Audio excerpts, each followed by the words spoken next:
السلام علیکم، میں ہوں شمس آزاد۔ دوستو، آج ہم جس ٹاپک پر بات کرنا چاہتے ہیں وہ ٹاپک ہے ابراج البیت۔ ابراج البیت دبئی کے برج الخلیفہ کے بعد دنیا کی سب سے اونچی عمارت ہے۔ مکہ المکرمہ میں سعودی فرمانروا عبداللہ بن عبدالعزیز کی ہدایت پر بننے والا یہ ٹاور کئی لحاظ سے ممتاز حیثیت رکھتا ہے۔ 7 ٹاور پر مشتمل یہ کلاک ٹاور ابراج البیت کمپلیکس کا حصہ ہے جو مسجد الحرم کے بالکل سامنے تعمیر کیا گیا ہے۔ 95 منزلوں پر مشتمل اس کلاک ٹاور کی اونچائی 601 میٹر ہے۔ اس ٹاور کو 18 میل کے فاصلے سے بھی بآسانی دیکھا جا سکتا ہے۔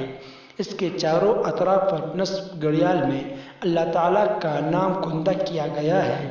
دنیا کے سب سے اونچے ٹاور کی جگہ لینے والا اس ٹاور پر بگ بین سے 6 گنا بڑے گھڑیال نصب کیے گئے ہیں جو رنگین روشنیوں سے جگمگاتے ہیں۔ چاروں اطراف میں لگائے جانے والے گھڑیال میں سے 2 80 میٹر اونچے اور 65 میٹر چوڑے ہیں، جبکہ باقی 2 65 میٹر اونچے اور 45 میٹر چوڑے ہیں۔ ابراج البیت کے 7 ٹاوروں میں سے باقی کے 6 ٹاور 240 سے 260 میٹر کے درمیان ہیں۔